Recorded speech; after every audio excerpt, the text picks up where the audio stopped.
What.com Fair with Muffles comes to night, comes to song.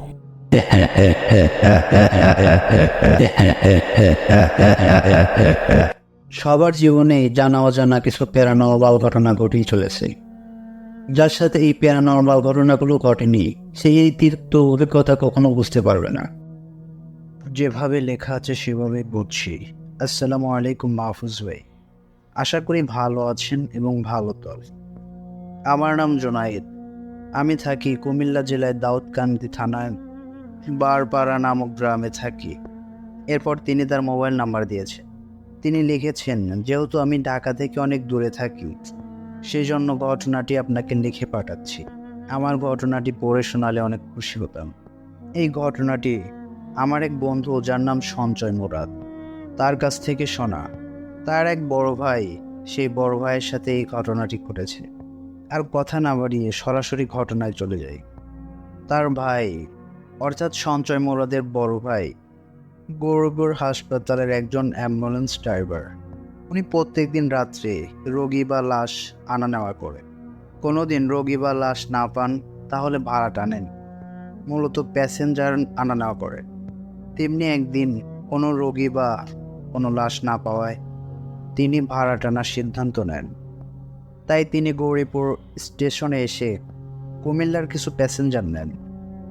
প্রায় 5 থেকে 6 জন passenger ছিলেন তার গাড়িতে, এবং 4-5 জন প্যাসেঞ্জার নিয়েই তিনি কুমিল্লার দিকে রওনা হন। তখন রাত আনুমানিক 12টা। প্রথম কিছুক্ষণ সব কিছু ভালোই চলছিল, কিন্তু ড্রাইভার বেশ কিছুক্ষণ গাড়ি চালাতে চালাতে রাস্তার পাশে কিছু একটা আবিষ্কার করেন। পরে তিনি গাড়িটি থামালেন। তিনি সহ গাড়ির সকল প্যাসেঞ্জার গাড়ি থেকে নেমে দাঁড়ালেন। তারপর তারা সবাই রাস্তার পাশে একটা মৃত লাশ পড়ে থাকতে দেখলেন। এই দৃশ্যটা কিন্তু সবাই দেখতে পেয়েছিলেন। যেহেতু গাড়িটা অ্যাম্বুলেন্স ছিলেন, তাই গাড়ির সকল প্যাসেঞ্জার সিদ্ধান্ত নেন লাশটিকে কুমিল্লা মেডিকেলে নিয়ে যাবেন। এখানে একটা কথা বলে রাখা ভালো যে তাদের মনে একটা সন্দেহ ছিল যে লাশটি এখনও লাশ হয়ে ওঠেনি, এখনও হয়তো বেঁচে আছে। এই জন্য তারা সিদ্ধান্ত নেন তারা লাশটিকে কুমিল্লা মেডিকেলে নেবেন। তারপর তারা লাশটিকে গাড়িতে ওঠায়। এরপর ড্রাইভার গাড়ি চালানো শুরু করলো। এখানে বলা বাহুল্য যে ড্রাইভার সম্পূর্ণ একা সামনে ছিল আর প্যাসেঞ্জাররা ছিল পেছনে, অর্থাৎ প্যাসেঞ্জাররা লাশের সাথেই ছিল। একটু দূর যাওয়ার পর গাড়ির প্যাসেঞ্জার গাড়ি থামাতে বলে। তারা সবাই বলল একটু পরে চা নাস্তা খেয়ে আসবে। তারা সকলেই ড্রাইভারকে রেখে চা নাস্তা খেতে গেল। তখন আনুমানিক রাত 1টা। ড্রাইভার বেশ কিছুক্ষণ রাস্তার পাশে গাড়ি থামিয়ে অপেক্ষা করতে লাগলো, কিন্তু 1 ঘন্টা হয়ে গেল, প্যাসেঞ্জারদের আসার কোনো খবর নেই। এখন রাত আনুমানিক 2টা। রাস্তায় কোনো যানবাহনই নেই কোনো আলো, শুধুমাত্র ড্রাইভার একা রাস্তার মধ্যে বসে আছেন আর পেছনে আছে একটা লাশ। এভাবে বেশ কিছুক্ষণ বসে থাকার পর পেছন থেকে হঠাৎ ড্রাইভারকে ডাক দিল। ড্রাইভার মনে করলেন প্যাসেঞ্জাররা হয়তো চা নাস্তা করে চলে এসেছে। এরপর ড্রাইভার কারো গাড়িতে ওঠার শব্দ পেল। ড্রাইভার মনে করলো যে প্যাসেঞ্জার হয়তো গাড়িতে উঠেছে। তখন ড্রাইভার গাড়ির পেছনে ফিরে তাকাল। পেছনে ফিরে তাকিয়ে ড্রাইভার যা দেখলো তা দেখার জন্য সে সম্পূর্ণ অপ্রস্তুত ছিল। সেই মুহূর্তে দেখলো যে লাশটি বসে রয়েছে আর তার দিকে বড় বড় 2টি লাল চোখ তাকিয়ে রয়েছে। এই দৃশ্য দেখে সে গাড়ি ব্যাক করে পাগলের মতো গৌরীপুরের দিকে আবার চালাতে লাগলো। এভাবে কিছুক্ষণ চালানোর পরে সে সেই লাশটাকে তার পাশের সিটে আবিষ্কার করলো। এই দৃশ্য দেখার পর তার ভয় আরও বেড়ে যায়। এরপর সেই লাশটি তার সাথে কথা বলা শুরু করলো। এ ভয়ে গাড়ির স্পিড আরও বাড়িয়ে দিয়ে গাড়ি চালাতে শুরু করলো। পর্যায়ে সে গৌরীপুর হাসপাতালে পৌঁছে যায়। এরপর তার সহকর্মীরা তাকে গাড়িতে সেন্সলেস অবস্থায় খুঁজে পায়। তারপর তার সহকর্মীরা তাকে তার জ্ঞান ফেরান এবং তার সাথে কি হয়েছে এটা জিজ্ঞেস করলে সে আবল তাবল বলা শুরু করে। অর্থাৎ সে সম্পূর্ণরূপে পাগল হয়ে গিয়েছিল। তখন সে তার সহকর্মীদেরকেও বিশ্বাস করছিল না। মজার ব্যাপার যেটা হলো, তার সহকর্মীরা গাড়িতে কোনো লাশ খুঁজে পায়নি তখন, কিন্তু ড্রাইভারের সিটের পাশের সিটে এবং পেছনের সিটে অনেক রক্ত পড়ে থাকতে দেখে। এই ঘটনাটি ঘটেছে আজ থেকে 5 মাস আগে। ঘটনাটি আমরা এতদিন জানতে পারিনি, কারণ সেই ড্রাইভার অর্থাৎ যার সাথে ঘটনাটি ঘটেছিল সে 4.5 মাসের মতো পাগলের মতো অবস্থায় ছিল। প্রায় অনেক চিকিৎসা করে সুস্থ করে তুললেও এখনও মাঝে মাঝে তিনি পাগলের মতোই আচরণ করেন। পরবর্তীতে আমরা তার সাথে দেখা করেছিলাম এবং অনুমতি নিয়েছিলাম ঘটনাটি শেয়ার করার জন্য। তিনি তার জন্য সবার কাছে দোয়া চেয়েছেন। এই ছিল ঘটনাটি। আশা করি ঘটনাটি ভালো লেগেছে। এরপর আমরা পরবর্তী ঘটনায় চলে যাব। ঘটনাটি শেয়ার করেছেন, তার নাম আশফিয়া। তিনি ঘটনাটি যেভাবে লিখে পাঠিয়েছেন আমি সেভাবেই বলছি। আশফিয়া লিখছেন, আমি যে ঘটনাগুলো লিখছি এই ঘটনাগুলো আমার বাসায় ঘটে যাওয়া ঘটনা। আমরা এই বাসায় 2 বছর আগে আসি। বাসায় আসার কিছুদিন পর থেকে আমরা বুঝতে পারি এই বাসায় জিন বা অন্য কিছু বসবাস করে। আমাদের বাসায় আগে যারা ছিলেন প্রত্যেকটা রুমে দোয়া বা আয়াত লাগিয়ে রেখেছেন। এমনকি পেছনের দরজার দিকে পেন্সিল দিয়ে সূরা লেখা ছিল, যা আমাদের কাছে একটু আজবই লেগেছে। কিছুদিন পর আমার ভাবি রুমে একটা কালো ছায়া দেখতে পায়। কিছুদিন পর ভাইয়া আর ভাবি ঢাকার বাইরে চলে যায়। আমি ঠিক রাত 12টা হবে তখন ওই রুমে গিয়ে চিন্তা করছি যে আসলেই এখানে কি কিছু আছে। হঠাৎ আমার সামনে দিয়ে 2টা পা, জাস্ট 2টা পা হাঁটু পর্যন্ত লাফ দিয়ে দিয়ে আমার সামনে দিয়ে চলে গেল। তো মানুষের পায়ের মতো দেখতে ছিল সেই পাগুলো। এরপর থেকেই শুরু হয় ঘটনা। অনেক রাতে দেখতাম রান্নাঘরে কেউ রান্না করছে। এরপর রান্নাঘরের কাছে গেলেই কোনো কিছুই নেই সেখানে। রান্নাঘরে জীবন্ত মাছ রাখলে অনেক আওয়াজ হতো। 1 পাতিল কাঁচা মাংস রাখলে অর্ধেক গায়েব হয়ে যায়। সকাল 10টার পর ওই রুমে অনেক আজব আজব আওয়াজ হতে থাকে এবং পাটা দিয়ে বাটাবাটির আওয়াজ পাওয়া যায়। আওয়াজ বন্ধ হলে ওইখানে অসংখ্য সাদা মোমের গুঁড়া পাওয়া যায়। কিন্তু আমাদের বাসায় যে মুহূর্তে মোমের গুঁড়া পাওয়া গিয়েছিল সেই মুহূর্তে কোনো মোমই ছিল না। প্রায় রাতে আমি আমার হাতে লোমশ কিছু স্পর্শ অনুভব করতে থাকি, যা গরম কিছুর স্পর্শ। এরপর তাকালেই পাশে কোনো কিছুর অস্তিত্ব তখন খুঁজে পাওয়া যেত না। এসব ঘটনা ওই বাসায় ওঠার 3-4 মাসের মধ্যে করতে থাকে। কিছুদিন পর আমার ভাই স্বপ্ন দেখে 2টা জিন ওর 2 হাত পা ধরে টেনে হিঁচড়ে ওর দরজার সামনে নিয়ে আসে এবং বলে ওরা 2জন জিন এই পাশের বারান্দায় ওরা 2জন থাকে। ওরা আমাদের তেমন কোনো ক্ষতি করবে না, কিন্তু এরা চায় না যে আমরা মিলাদ বা অন্য কোনো কিছু করি। এরপর আমার ভাই ঘুম থেকে উঠে দেখে যে ওর রুমের দরজার কাছেই সে পড়ে আছে। এটা শুনে আমরা সবাই চিন্তা করি যে এই বাসায় আসছি 4 মাস, কেউ কখনো আমরা বারান্দায় গিয়ে বসিনি বা ওই বারান্দা আমাদের কেউ কখনো ইউজ করেনি। কেন জানি ওই বারান্দাটা আমাদের কারো কাছে শান্তি লাগতো না। আরও অনেক কিছু এখনও ঘটে চলেছে, আর এখন আমরা বাসাটা ছেড়ে দিচ্ছি। এরপর তিনি লিখেছেন, যদি ভালো লাগে তাহলে এই ঘটনাটি সবার সাথে শেয়ার করবে। তো শেয়ার করে ফেললাম। থ্যাংক ইউ কষ্ট করে আমাদের কাছে এমন ঘটনাগুলো পাঠানোর জন্য। এবার আমরা পরবর্তী ঘটনায় চলে যাব। ঘটনাটি শেয়ার করেছেন আমাদের মডারেটর মোহাম্মদ নয়ন। চলুন তার মুখ থেকে ঘটনাটি শুনে আসি। ধন্যবাদ মাহফুজ ভাই আমাকে এই ঘটনাটি বলার সুযোগ করে দেওয়ার জন্য। তো এই ঘটনাটি যার কাছ থেকে কালেক্ট করেছি তার বাসা নারায়ণগঞ্জে। সে আমাকে ইমেইল করে স্টোরি হিসাবে তার ঘটনাটি আমাকে লিখে পাঠিয়েছেন। তো আমি সেটাই পড়ে শোনাচ্ছি। তো চলুন ঘটনাটি ফেরা যাক। ঘটনাটি ঘটেছিল তার দাদা এবং তার দাদার ছোটো ভাইয়ের সাথে। তো গ্রাম অঞ্চলের মানুষ তারা মানে তাদের ক্ষেত ছিল আর একটা ডিপ কল ছিল। মানে রাতের বেলায় দেখবেন কি গ্রাম অঞ্চলে রাতের বেলায় ভোর রাতে বা মাঝরাতে ওরা পানি দেবে, মানে খেতে পানি দেবে আর কি। তখন ছিল মানে ধান লাগানোর শুরুর মৌসুম। তো সেই মৌসুমে তারা মানে ধান সবেমাত্র লাগিয়েছে, এই জন্য পানির প্রয়োজন হয়। আপনি খেয়াল করে দেখবেন বা অন্য কারো থেকে জিজ্ঞাসা করে দেখবেন যে গ্রাম অঞ্চলে মানে রাত্রেই পানি দেওয়া হয় আর কি। মানে জমিতে রাত্রে পানি দেওয়া হয়, দিনের বেলা কৃষকরা কাজ করে। তো একদিন রাতে তার দাদা এবং তার দাদার ছোট ভাই, মানে আমার দাদা, আমি তার ভাষাতে বলতেছি, মানে আমার দাদা এবং আমার দাদার ছোট ভাই মানে জমিতে যায় আর কি। যাওয়ার পর ওই যে আইল থাকে না, অনেক ভাষায় অনেক রকম করে বলে আর কি, মানে অনেক জায়গায় অনেক রকম বলে। আইল আমাদের এদিকে আইল বলা হয়। ওই আইল দিয়ে মানে ডিপ কলের পানি যায় আর কি। তো একদিন রাত আমার দাদা এবং আমার দাদার ছোটো ভাই মাঠে যায়, দেখতে গেছে যে ডিপ কলটা চালু আছে কি না আর মানে পানি ঠিকঠাকভাবে যাচ্ছে কি না। তো আমার দাদার এবং আমার দাদা ছোট ভাই যে ছিল না, দুজনে গেছে। তো যাওয়ার পর আমার দাদা দূর থেকে মানে বলতেছে কি যে দুইজন গেলে আর কি, মানে মানে তখন তো কাদা মৌসুম, মানে কাদা ছিল আর কি, নতুন নতুন ধান লাগিয়েছে মাঠে, তো কাদা থাকা তো হয়। তো আমার দাদার পায়ে ছিল একটু সমস্যা, মানে একটু ফোড়া কোয়ালিটি। তো আমার দাদা ছোটো ভাইরে বললে কি তুই গিয়ে একটু দেখে আয় যে টাইলটা ঠিকঠাকভাবে আছে কিনা, পানি ক্লিয়ারভাবে যাচ্ছে কিনা। তো আমার দাদার ছোটো ভাই বলে কি আচ্ছা ঠিক আছে আমি দেখে আসি, তুমি এখানে দাঁড়াও। তো আমার দাদার ছোটো ভাই যায় দেখতে। যাওয়ার পর আমার দাদা সেখানে অপেক্ষা করতে লাগে।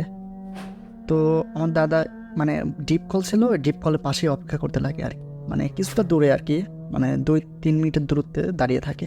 সে দেখতে পায় যে যাচ্ছে তার ছোটো। তো যাওয়ার পর মানে অনেকটাই গেছে আর কি, তাকে দেখা যাচ্ছে না আর কি, রাতের বেলা তো তাকে আর দেখা যাচ্ছে না। তো তারপর যখন আধা ঘন্টা প্লাস হয়ে যায় তাও ফিরে না, আমার দাদা ছোটো ভাই ফিরে না। তখন আমার দাদা একটু টেনশনে পড়ে যায় আর কি, বলে কি যে এতক্ষণ গেল তো ফিরে না কেউ। তো এটা ভেবে আমার দাদা তখন ওই পানি মানে কাদামাটিতে নেমে যায়, মানে এগিয়ে এগিয়ে যায় দেখ।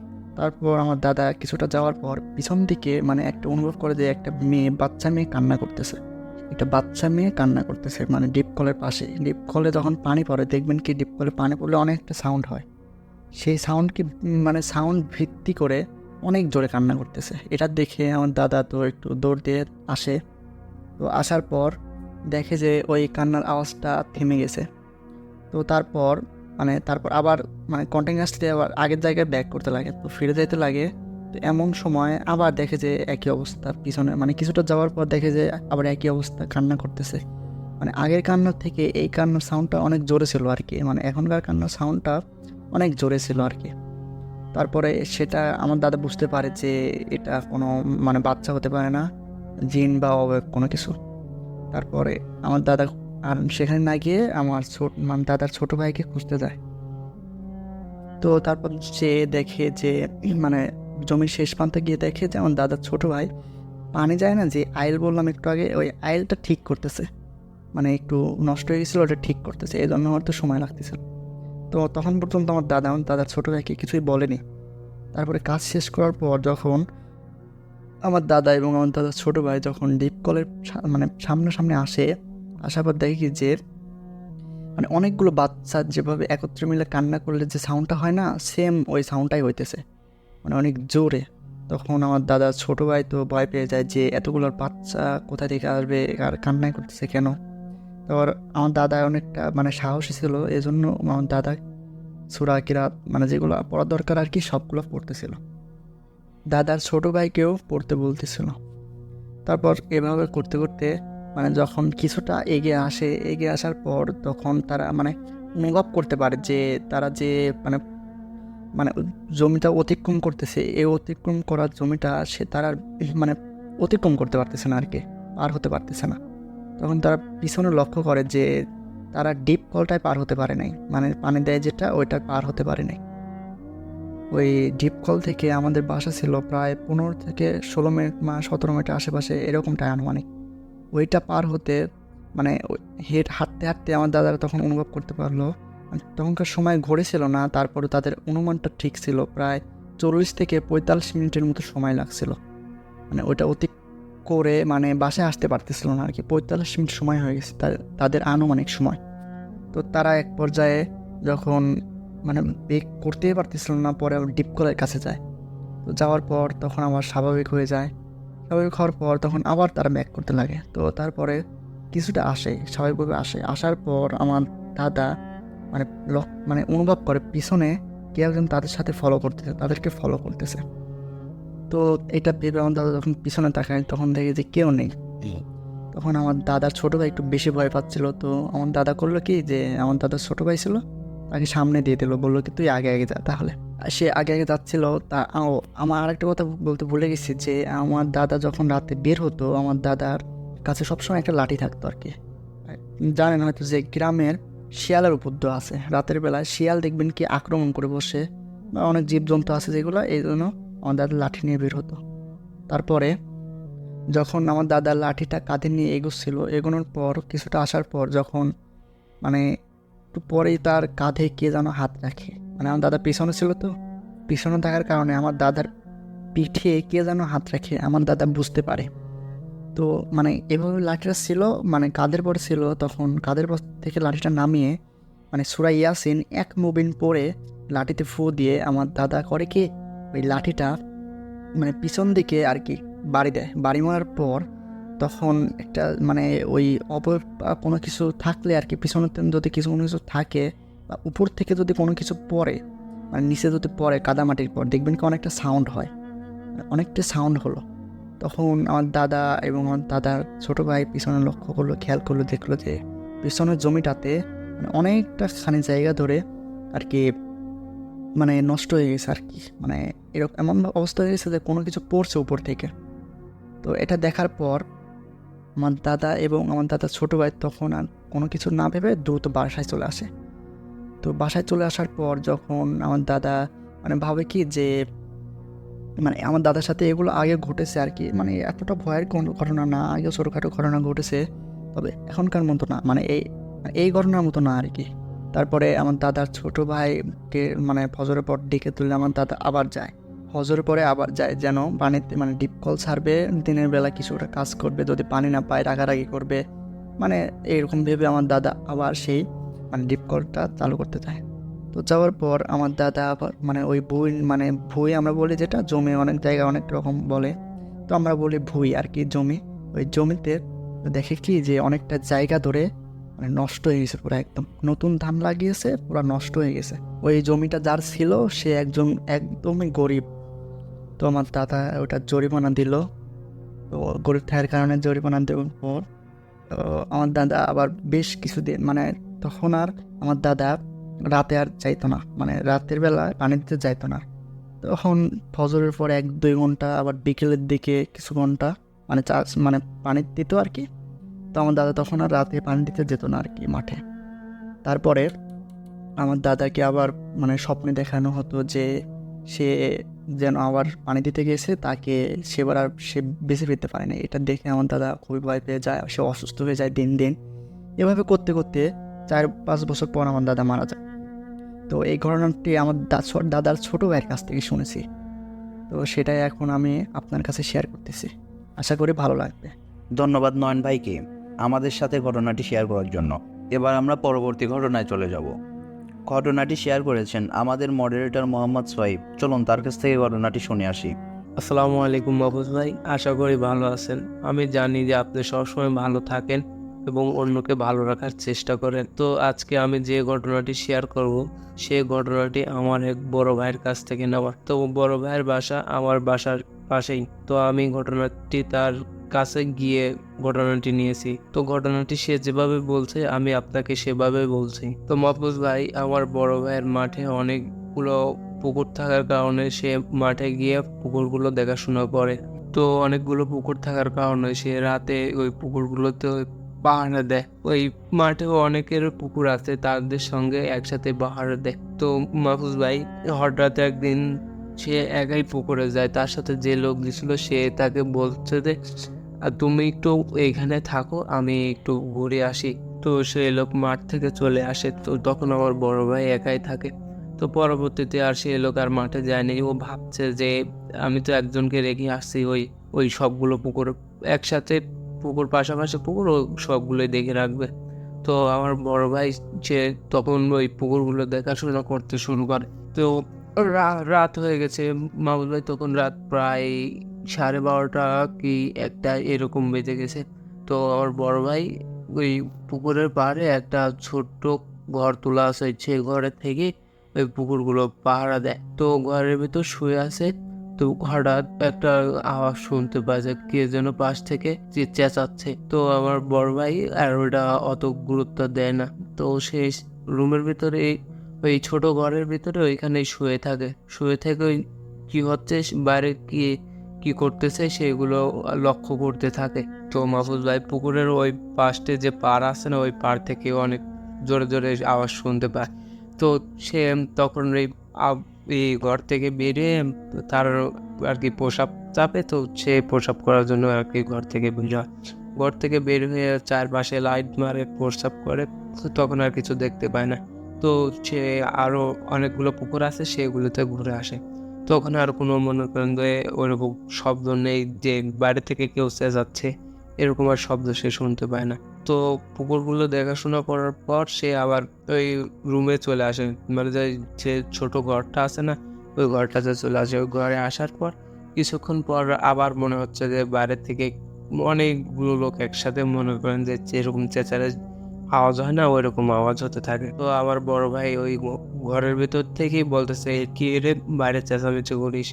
তো সে আর বাইরে বাইর হয় না। তো আরও জোরে মনে করেন যে আওয়াজ হতে থাকে। তো তখন সে অনেক একটু বিরক্ত হয়ে বাইরে বের হয়। বাইরে বের হয়ে দেখে যে তখন কিছুই নেই, লাইট মারে কিছুই নেই। তো আবার সে রুমের ভিতরে আসে। আসার পরে সে আর তখন আর ঘুমায় না, না ঘুমিয়ে রুমের ভিতরে বসে থাকে।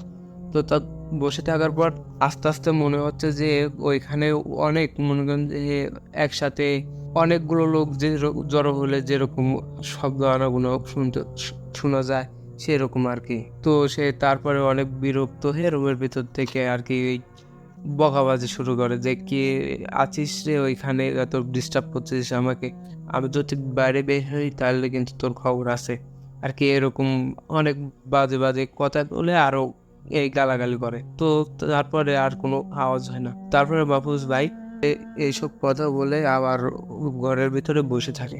তো এই শব্দটা তখন আর হয় না। তো পরবর্তীতে রাত প্রায় আপনার 3টা কি 3:30 বাজে। তো এরকম টাইমে আপনার মনে করেন যে এই আওয়াজটা আবার আস্তে আস্তে মনে হচ্ছে যে পাড় দিয়ে পুকুরে যে পাড় আছে না, ওই পাড় দিয়ে আস্তে আস্তে কাছে চলে আসছে। তো এরকম সে বসে থাকে এরকম সে বিষয়টা লক্ষ্য করার পর সে মাদ্রাসায় পড়ছিল। তো তো তার বয়স অনেক, সে মাদ্রাসায় পড়ছিল ছোটবেলায়। তো সে তো হাদিস কোরআনের বিষয়ে কিছু একটা জানে। তো সে হাদিস কোরআন তেলাওয়াত করতে করতে হঠাৎ করে তখন ফজরের আজান দিয়ে দেয়। ফজরের আজান দেওয়ার পর সে ওই পুকুর থেকে বাসায় চলে আসে। তখন আমার বড় ভাই বাসায় এসে এই নামাজ পড়তে যায়, ফজরের নামাজ পড়ে বাসায় এসে ঘুমানোর পর দুপুরে আর কি যে লোকটা কালকে রাতে তার সাথে গেছিল সে লোকের সাথে দেখা হয়। তাকে বলে যে আপনি এই বাসায় চলে আসবেন, তাহলে আমাকে বলে আসবেন না, আপনি যে চলে আসছেন আমাকে একা ফেলে রেখে, আপনি তো এই কাজটা ঠিক করেন নাই। তো সে লোক বলে যে আজকে দুজনে একসাথে থাকবো না, আজকে আর এরকম সমস্যা হবে না। তো আজকে আবার যখন এই পুকুরে যাবে তখন ওই লোকের একটা সমস্যা হওয়ার কারণে সেই লোকটি আর যেতে পারে না। তো তখন আমার বড় ভাই একাই সেই পুকুরে আবার যায় দেখাশোনা করার জন্য। পুকুরটা আপনার ওই মাঠের ভিতর পুকুর আছে অনেকগুলা, পুকুরের আশেপাশে অন্য পাশে আরো অনেক লোক থাকে। তো সেই কারণে আমার ভাই এই পুকুরে যে থাকে পুকুরের ভিতরে কোনো সমস্যা হলে কাউকে ডাক দিলে সেখান থেকে চলে আসবে। তো আজকে সে একাই থাকার পর আপনার মাহফুজ ভাই রাত 2টা কি 2:30টার দিকে ওই কালকে যে ঘটনাটা ঘটছিল সেরকম ভাবে মনে করেন যে আজকে ঘটনাটা ব্যতিক্রম যে সে গতকালকে ঘটনাটা ঘটেছিল পুকুরের ওই পাড় থেকে, কিন্তু আজকে ঘটনাটা ঘটছে যে ভাইয়া যে ঘরটাতে থাকে না, ওই ঘরটার চারপাশ দিয়ে মনে হচ্ছে যে কেউ হাঁটতেছে আর চিল্লাচ্ছে, অনেক জোরে জোরে চিল্লাচ্ছে, যে এমন ভয়ানক কণ্ঠে চিল্লাচ্ছে যে মনে করেন যে মাহফুজ ভাই আমার ভাইয়া তো অনেক ভয় পায়। এই রুমের ভিতরে কাঁথা কম্বল ছিল, ওইগুলো গার মোড়ায় দিয়ে সে শুয়ে থাকে। তো অনেকক্ষণ শুয়ে থাকার পরে বিষয়টি আস্তে আস্তে মনে করেন যে মাহফুজ ভাই আরো অনেক বাড়তে থাকে। মনে হচ্ছে যে হাজার হাজার লোক একসাথে যে জড়ো হলে যে সমাগম হয় না, সেরকম আর কি শব্দ হচ্ছে। তো আমার ভাই রুমের ভিতরেই শুয়ে থাকে আর দোয়া পড়তে থাকে যে এই ঘটনা এরকম সিচুয়েশনে সে অনেকবার পড়ছে, কিন্তু আজকে যে ঘটনাটা তার সাথে ঘটতেছে কি এরকম ঘটনা আর তার সাথে আর কখনোই ঘটেনি। সে আজকের এই বিষয়টি নিয়েও অনেক ভয় পায়। তো সে হয়তো এই রুমের ভিতরে শুয়ে থেকে আয়াতুল কুরসি কোরআন তেলাওয়াত করতে থাকে। করতে করতে এক পর্যায়ে এই বিষয়টি নিস্তব্ধ হয়ে যায়। তো আমার বড় ভাই বলল যে আমার সাথে আজকে যে ঘটনাটি ঘটছে এটাই আমার জীবনের সবচেয়ে ভয়ঙ্কর ঘটনা। আমার সাথে আরও ঘটনা ঘটছে, তো কিন্তু এই ঘটনার মতো আর কোনো ঘটনা হয়নি। তো মাহফুজ ভাই, আজকে ছিল আমার এই ঘটনা। পরবর্তী ঘটনা নিয়ে আবার হাজির হব। ততক্ষণ ভালো থাকবেন, সুস্থ থাকবেন। আল্লাহ হাফেজ। ধন্যবাদ সোহেব ভাইকে আমাদের সাথে ঘটনাটি শেয়ার করার জন্য। এবার আমরা পরবর্তী ঘটনায় চলে যাব। ঘটনাটি শেয়ার করেছেন আমাদের মডারেটর মোহাম্মদ হৃদয়। চলুন তার মুখ থেকে ঘটনাটি শুনে আসি। আসসালামু আলাইকুম মাহফুজ ভাই, আশা করি আপনি ভালো আছেন এবং ভালো সঙ্গেই আছেন। আজকে যে ঘটনাটি শেয়ার করব আমি, সেই ঘটনাটি আমার চাচার সঙ্গে ঘটেছে। তো গ্রামে জানেন মাহফুজ ভাই যে কারেন্ট চলে গেলে এই 2-3টা বাড়ি সবাই একসঙ্গে হয় এবং একসঙ্গে হয়ে গল্প করে। তো ওই রকমই আর কি সবাই মিলে একসঙ্গে গল্প করছিলাম। তো তখন আমার চাচা আমারে সবাই ঘুরে একটা ঘটনা বলে, আমার চাচার সঙ্গে যে ঘটনাটি ঘটেছে আর কি ওইটাই আমাদেরকে বললো। তো মাহফুজ ভাই চেষ্টা করবো আমার চাচার মতন করে বলার, ও যেভাবে বলছে সেভাবে আপনারে বলার চেষ্টা করব। ঘটনাটি আজ থেকে 6 বছর আগে হয়। তো ঘটনাটি ঘটছে মাহফুজ ভাই বৃষ্টির দিনে। স্বাভাবিকভাবে বৃষ্টি যখন পড়ে এবং মাহফুজ ভাই বলতে গেলে বন্যা, যখন বন্যা হয় কি জোরে যখন বৃষ্টি হয় তখন গ্রাম অঞ্চলে মাহফুজ ভাই অনেক পানি হয়। এতে মাহফুজ ভাই এই পানিগুলো গড়ে সব বিলে যায়। মাহফুজ ভাই বিলে যায়, তখন গ্রামের সবাই বিলে যার যার মতো খাদুম, আমাদের এদিকে খাদুম বলে মাহফুজ ভাই, মাছ ধরার জন্য খাদুম লাগায়। তো আমার চাচা তখন এই বৃষ্টির দিনে বিলে যায় খাদুম নিয়ে, বিলে যায় খাদুম লাগাতে যায়। তো মাহফুজ ভাই রাত কয়টার দিকে হবে, হয়তো 12টার দিকে মাহফুজ ভাই খাদুম লাগাতে যায়। তো খাদুম লাগায় বাসায় চলে আসে এবং এই খাদুমগুলো মাহফুজ ভাই হয়তো জানেন আপনি, যে খাদুমগুলো তুলতে হয় ধরেন আপনার রাত 3টা কি 4টার ওইদিকে খাদুমগুলো আবার তোলা হয়। তো মাহফুজ ভাই আমার চাচা ওই রাত 3টা-4টার ওইদিকে খাদম তুলতে যায় এবং খাদম তুলতে যায় দেখে একটা খাদমও আর নেই। খাদম যেখানে লাগাইছে মাহফুজ ভাই সেইখানে খাদম নেই। তো আমার চাচা এইগুলো দেখে একটু অবাক হয়ে যায় এবং একটু আশেপাশে খোঁজে কিন্তু পায় না। মাহফুজ ভাই এইরকম করে একটু পুকুর থেকে উঠে যায় এবং এগিয়ে যায়, দেখে যে মাহফুজ ভাই খাদমগুলো একটা পুকুরের বাঁধে পড়ে আছে, বাঁধের উপর পড়ে আছে। এইগুলো দেখে এবং দেখার পরে আবার কি করবে, আমার চাচা বড় মতন ওই খাদুম 2টা না 3টা ছিল, আর যে কয়টা ছিল মাহফুজ ভাই এগুলো আবার যেইখানে লাগাইছিল মাহফুজ ভাই ওইখানে লাগায় কি আমার সঠিক মনে নেই। হয়তো ওই খাদুমগুলো আবার বাসায় নিয়ে আসে মাহফুজ ভাই। বাসায় নিয়ে আসার পর সেই দিনটা যায়, আবার রাত 12টার ওইদিকে আবার যায় ওই যে জায়গা লাগাইছিল মাহফুজ ভাই খাদুমগুলো ওই জায়গা আবার খাদুমগুলো লাগায় চলে আসে মাহফুজ ভাই বাসায়। তো বাসায় আসার পর আবার রাত কয়টা 3টা না 3:30টার ওইদিকে মাহফুজ ভাই আমার চাচা আবার বিলে যায়। যাওয়ার পরে যে জায়গায় খাদুম লাগায় ওই জায়গা যায় মাহফুজ ভাই। যাওয়ার পরে আবার মানে পরবর্তী দেখে যে ওই খাদুমগুলো আর নেই, মাহফুজ ভাই খাদুমগুলো আর নেই। তে আমার কাকার একটু সন্দেহ হয় এবং যে সোজা ওইখানে যায় মাহফুজ ভাই, যেইখানে খাদুম 2টা ছিল ওইখানে যায়। যাওয়ার পর দেখে মাহফুজ ভাই ওইখানেই খাদুম 2টা আবার পড়ে আছে। তো আমার চাচা আর কি করবে, একটু সন্দেহ হয় এবং আশেপাশে একটু দেখার পরে মাহফুজ ভাই আমি আর কিছু দেখি না এবং বাসায় চলে আসি খাদুম নিয়ে আসার পরে আমি আর কি করি, যে জায়গায় খাদুম লাগাই ওইখানে আর খাদুম লাগাই না মাহফুজ ভাই, খাদুমগুলো না লাগাইয়া অন্য 2-3 সাইডে লাগাই। তো লাগানোর পর আমি রাত 12:30টার দিকে লাগার একটু বাড়িতে আসি না, একটু সন্দেহ হয়। এই কারণে আর কি মাহফুজ ভাই একটু পাশে একটু ফাঁকে আমি খাড়া থাকি, একটু মানে অনেকটাই ফাঁকে আমি একটু খাড়া থাকি। খাড়া থাকার পর 30 মিনিট, প্রায় 30 মিনিট খাড়া থাকি, কিন্তু কিছু আমার চোখে পড়ে না মাহফুজ ভাই। এই কারণে আর কি আমি বাসায় চলে আসি। আস্তে আস্তে আমার প্রায় রাত 1টা বেজে যায়। বেজে যাওয়ার পর আর আমি কি বাসায় আসি, ঘুম আসি না। একটু পর আর কি আমি আজকে একটু ওই ঘটনা ঘটে এই জন্য কি আর একটু আগে যাওয়ার চেষ্টা করি মাহফুজ ভাই। ধরেন 3টা, 3:30টার দিকে যাই, সেই জায়গায় আজকে আমি বাড়াইছি 2টা, 2:30টার দিকে। আর রাত 2:30টার দিকে আমি টস হাতে নিয়ে বাড়াইছি বিলের উদ্দেশ্যে। তো মাহফুজ ভাই আমি যখন আমার যে যে জায়গায় খাদমগুলো লাগাইছিলাম ওই জায়গায় যাই। যার পর মাহফুজ ভাই আমি তো অবাক। মাহফুজ ভাই আমার চোখে আমি যে কি দেখছি মাহফুজ ভাই, আমার নিজেরই বিশ্বাস হচ্ছে না যে মাহফুজ ভাই এমন একটা কাহিনী। মাহফুজ ভাই সাদা পরিহিত একটা মহিলা, মাহফুজ ভাই মহিলা আর কি, মানে খাদমটা হাতে নিয়ে খাদমের মধ্যে হাত দিয়ে মাছ বের করে মানে কাঁচা মাছ আমার যেগুলো পড়ছিল খাদমে ওইগুলো একবারে মাহফুজ ভাই আমার গালে নিয়ে খেয়ে ফেলছে মাহফুজ ভাই।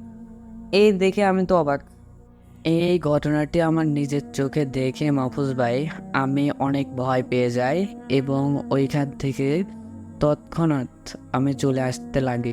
তখন মাহফুজ ভাই ওই সাদা শাড়ি পরে তো মহিলা আমাকে ডাক দেয় যে এই কোথায় যাস তুই, এমনভাবে মাহফুজ ভাই ডাক দেয় আমি অনেক ভয় পেয়ে যাই। মানে কীভাবে হা হা করে হেসে আমার ডাক দেয়। তো আমি তখন ভয় ওইখানেই দাঁড়িয়ে যাই এবং আমার পিছন থেকে হা হা করে বলল যে কোথায় যাস তুই, কোথায় যাস, তোর খাদুম নিবি না, তোর খাদুম নিয়ে যা, তোর খাদুম নিবি না।